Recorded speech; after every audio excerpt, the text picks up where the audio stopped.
What if one of the 12 apostles never died? Jesus said something on a shoreline in Galilee that started a rumor so powerful it has never actually stopped running.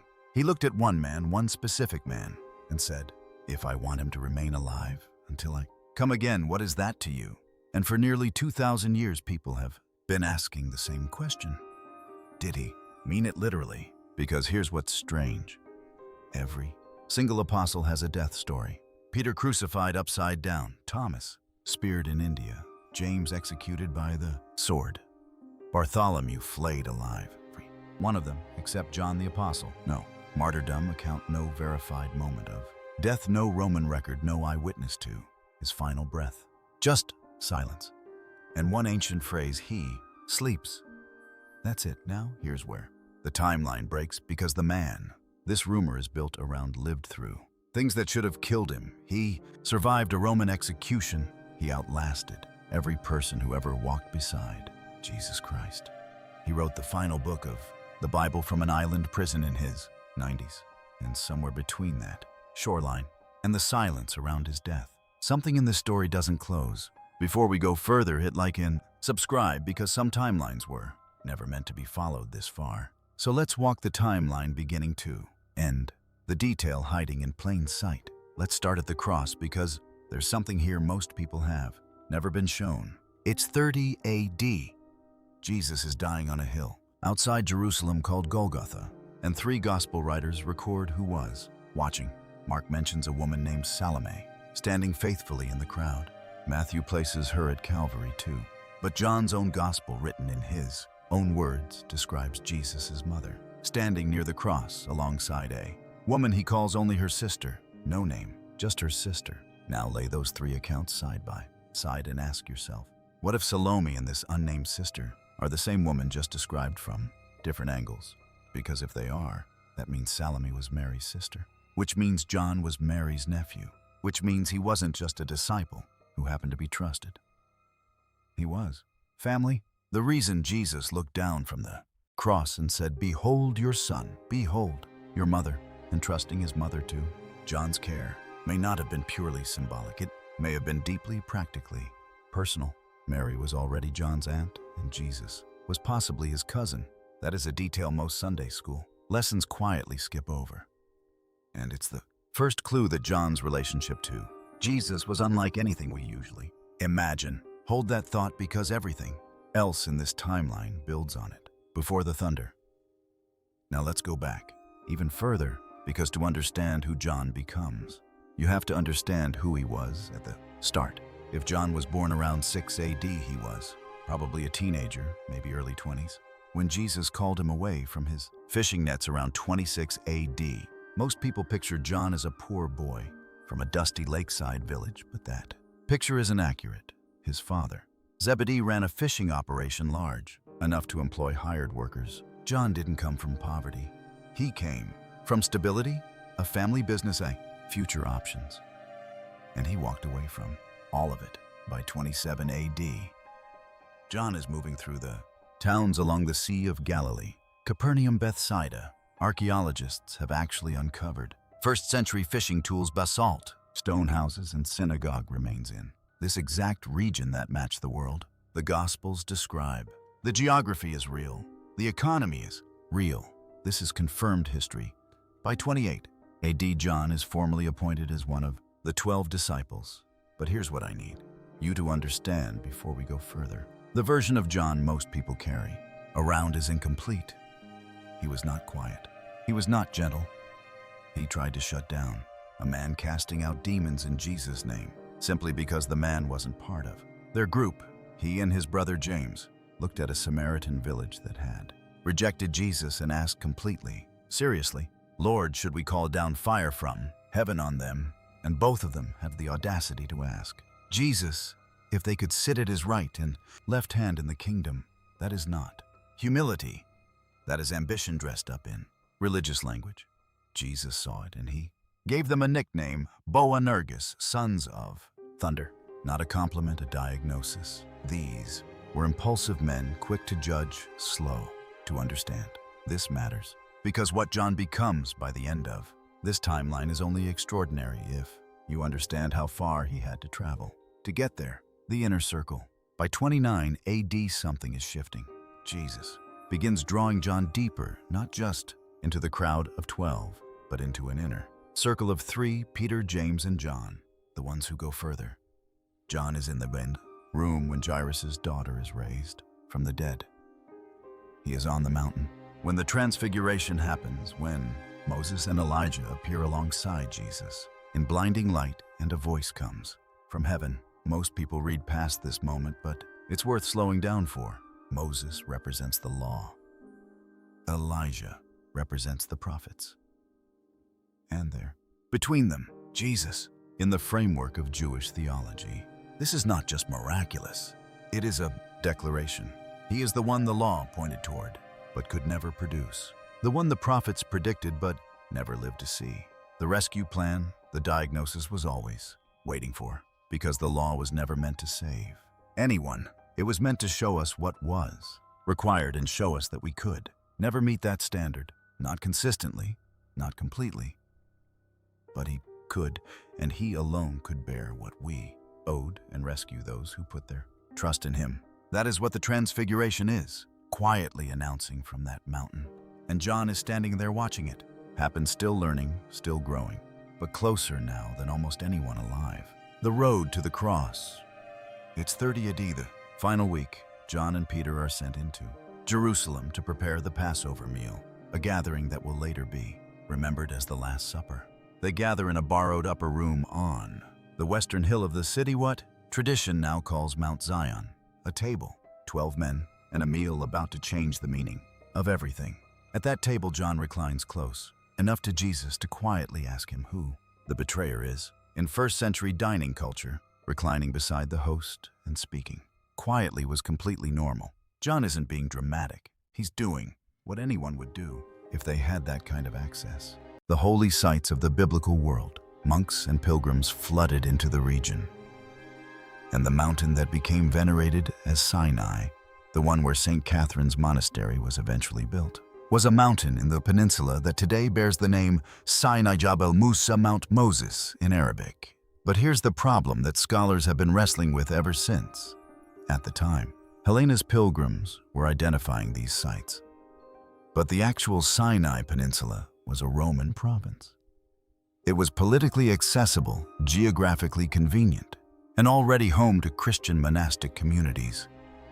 The land east of the Gulf of Abba, what is now Saudi Arabia, was not under Roman control. It was foreign territory, inaccessible.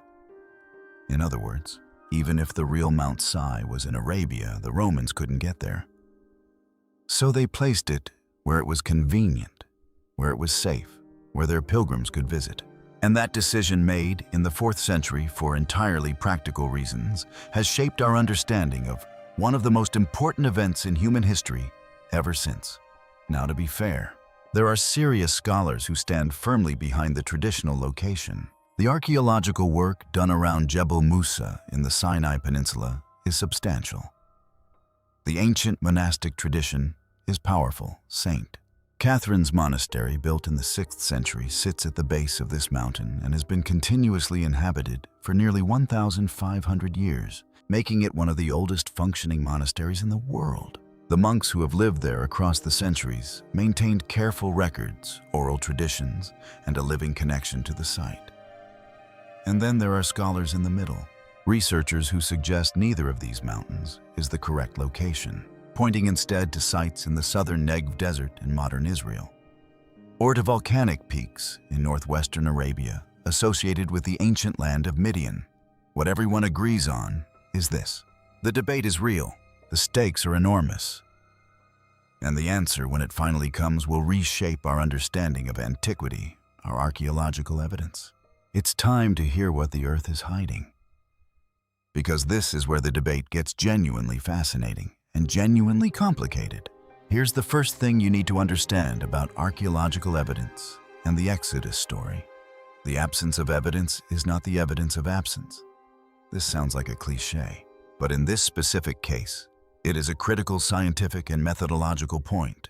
The Israelites, according to the biblical account, were not city builders. They were not pyramid constructors or monument makers. They were a displaced nomadic population moving through a desert landscape for an extended period of time. They carried tents, not bricks. They moved constantly, not settled permanently. Sand the desert, one of the most hostile environments on Earth, is extraordinarily efficient at erasing the traces of nomadic people. Think about it this way. If you took a camp of 10,000 people, had them live in tents for 6 months, then pack up and move, what would be left 3,500 years later? Almost nothing. Some hearth ash, some broken pottery maybe, some stone alignments, things that are extraordinarily easy to miss, easy to misidentify, and easy to overlook. This is why the Midianite connection is so compelling and so significant to researchers working in the Arabian Hypothesis camp. Because when archaeologists look at sites in northwestern Saudi Arabia in the region of ancient Midian, they do find evidence of a culture that was present in the right time period, in the right place, with the right characteristics. Midianite pottery, which has a very distinctive style, painted geometric refined, has been found across a broad swath of territory from the Negev Desert through the Sinai Peninsula and into northwestern Arabia. What does that tell us? It tells us that the Midianites were a real people, a historically documented culture with a real material footprint. And that footprint places them exactly where the biblical narrative says Moses lived in the region east of the Gulf of Abba. At sites near Jabal al-Law, researchers have documented stone altars, fire pits, and structural remains consistent with religious activity. There are inscriptions, ancient Nabotan and Proto-Sinaic scripts carved into rock faces in the area. Some of these inscriptions include what appear to be markers or waypoints. Now, when the Saudis were shown this site in 1985, they said these looked like Egyptian-style cow drawings. And of course, which could be consistent with a population moving through the region and leaving marks along their route. Then there's the water. In a desert environment, water is everything. It determines where people could survive, where camps could be established, how long a population could remain in one place. And what's striking about the landscape around Jabal al is the presence of ancient water systems, carved channels, cisterns, and collection pools that suggest deliberate water management. Someone built these. Someone needed water here badly enough to engineer a solution in the middle of a desert. Now the skeptics make important points too. None of this evidence is conclusive, and there's no inscription that says Moses was here. There's no artifact that says property of the Israelites. The pottery and structures could belong to any number of ancient cultures that passed through or inhabited the region. Midianite settlements existed across a wide area, and their presence alone doesn't confirm any specific biblical narrative. But here's what the totality of the evidence does suggest. This region was inhabited, was significant, was used for religious purposes, and was accessible to people operating in the time frame that the Exodus narrative describes. That's not nothing. That's actually quite a lot. The most recent and exciting development involves the application of remote sensing technology to the wider Jabal al-Lawaz area. When researchers process aerial and satellite imagery using multispectral analysis technology that can detect subtle differences in soil composition and vegetation patterns, they reveal underground features invisible to the naked eye. Linear formations, grid-like patterns, the kind of regularity that in other archaeological contexts has indicated buried walls, roads, or building foundations. The full excavation of this site has never been carried out. The Saudi restrictions have prevented that. But if and when it happens, and geopolitical shifts in the region suggest that day may not be far off, the results could be extraordinary. Sacred significance through the ages. Something that often gets lost in the debate about which mountain is the real Sinai. And it's important enough that we need to stop and sit with it for a moment. Wherever the historical Mount Sinai actually stands, the human impulse to venerate it, to return to it, to build at it, to call it sacred, predates Moses by a very long time. Volcanic mountains in ancient Near Eastern culture were not just geological features.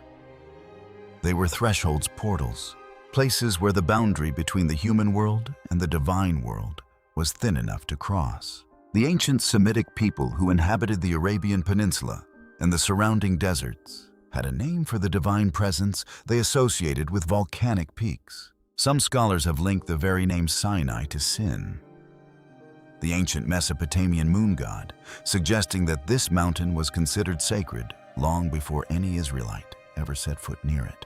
That's a fascinating thought. The mountain that became the site of monotheism's most foundational moment may have been a pagan sacred site first. The God of the Israelites in this reading didn't choose a random mountain. He chose the mountain that people already knew was different, already believed was charged with something beyond the ordinary. Moses knew this too. Remember, he'd spent 40 years in Midian. He knew the landscape. He knew the traditions. When he described leading his flock to the mountain of God, that phrasing is significant. Not a mountain of God, not just any sacred peak. The mountain of God, a specific place already named, already known, already venerated. Then the Israelites leave. The desert reclaims the mountain, and for centuries the specific location drifts into uncertainty. But something keeps drawing people back. In the early centuries of Christianity, long before Constantine's mother began her site identification campaign, there were already Christian ascetics living in the Sinai Peninsula. These were extraordinary men and women, desert fathers and mothers, who withdrew from the cities of the Roman world to seek God in silence and solitude. They chose the harshest landscapes on earth deliberately. The desert to them was the place of encounter, the place where the noise of the world fell away, and something real could be heard. They built their cells and their small sanctuaries near a mountain they believed was Sinai. They recorded miraculous experiences there. They died there. Their successors continued living there. And then in 330 AD, when the Roman Empire officially embraced Christianity and the full weight of imperial attention turned to these sites, Helena's pilgrimage transformed small monastic outposts into major religious centers by the 6th century. Emperor Justinian had commissioned the construction of a full fortress monastery at the base of Jebel Musa, the structure that became St. Catherine's Monastery. Here's what's remarkable about St. Catherine's. It has never been abandoned. Through the rise and fall of the Byzantine Empire, through the Islamic conquests, through the Crusades, through centuries of political turbulence that destroyed countless institutions, across the ancient world, this monastery kept going. The monks kept praying. The tradition held. When the great Arab general Amr ibn al-As swept through the region in the 7th century AD, the monks of St. Catherine's presented him with a document still preserved in the monastery today, bearing what they claimed was a handprint of the Prophet Muhammad himself, granting them perpetual protection. Whether or not the document is genuine, the result was real. Muslim rulers across the centuries honored it, and the monastery survived. That continuity is extraordinary. It suggests that whatever the ultimate truth about Sinai's location, human beings have found something real in these mountains. Something that keeps calling them back, generation after generation. Regardless of the political or religious context of the age, the Exodus enigma. So here's the question that serious historians and archaeologists have been wrestling with for decades. And it's the question I know is sitting in the back of your mind right now. If the Exodus actually happened, if hundreds of thousands of people really did march out of Egypt, really did wander in the desert for 40 years, really did gather at the base of a smoking mountain while one man climbed to the summit, where is the evidence? Because right now, despite everything we've discussed, there is no single piece of archaeological evidence that says without question the Exodus happened exactly as described. No Egyptian records of a mass escape, no Hebrew inscriptions along a confirmed Exodus route, no massive graveyard of desert wanderers. And the skeptics use this to argue that the Exodus story, at least in its biblical scale, is myth, a national founding narrative, a story a people told about themselves to explain who they were and why they mattered. not a literal historical event. But here's where I want you to think carefully, because this is a place where the popular understanding of archaeology is often significantly wrong. Absence of evidence in ancient history is extremely common for events we know happened. We have almost no direct archaeological evidence for the campaigns of Alexander the Great beyond the cities he founded. We have almost no material record of the Trojan War, despite Homer's detailed account and the fact that Troy itself has been excavated and found to be a real place with evidence of real destruction. The sea peoples who shattered the Bronze Age civilizations of the Mediterranean around 1200 BC. One of the most catastrophic events in ancient history, left a remarkably thin archaeological footprint, given the scale of what they did. In other words, large events can leave small traces, especially when they involve mobile populations, desert landscapes, and the passage of 3,000 years. But let's push even further, because there are details in the Exodus narrative that are, from an archaeological standpoint, genuinely compelling. The Joseph narrative, the story of a Hebrew who rose to power in Egypt before the Exodus, contains Egyptian loanwords, Egyptian titles, and Egyptian bureaucratic details that are strikingly accurate for the period described. These aren't details a later writer would know to fabricate. They suggest someone with intimate knowledge of Egyptian court culture was involved in the composition. The Apuer Papyrus, an ancient Egyptian document, contains descriptions of catastrophic plagues, social collapse, darkness that some scholars have tentatively connected to the biblical plagues of the Exodus. Though the dating remains contested, it's not a smoking gun, but it's not nothing. And then there's the MPTA, a genuine Egyptian royal inscription from around 1208 BC, which contains the earliest known reference to Israel as a people. Israel is laid waste. His seed is no more. This tells us something critical. By the late 13th century BC, the Egyptians knew who Israel was. They knew this people existed. They were significant enough to warrant mention in a royal victory inscription, which means the Israelites were real. The question isn't whether they existed, The question is whether their foundational narrative, the slavery, the Exodus, the desert, wandering, the encounter at Sinai, reflects real historical events. And the weight of recent scholarship is shifting slowly, carefully, but meaningfully toward taking the core historicity of the Exodus seriously, even while acknowledging that the numbers may be different. The timeline may be debated, and the details may have been shaped by centuries of oral transmission and literary elaboration. One more piece of this puzzle deserves attention. The biblical text itself contains a geographic clue that most readers skip right past. In Galatians 4:25, the Apostle Paul writes, "Now Hagar stands for Mount Sinai in Arabia." In Arabia, not in the Sinai Peninsula, not in Egypt. In the southern Sinai Peninsula, where a place called Jabal Musa, Mount of Moses. But it's very far, and I need to cross the border to Egypt, to Arabia, the same region where Jabal Allah stands today.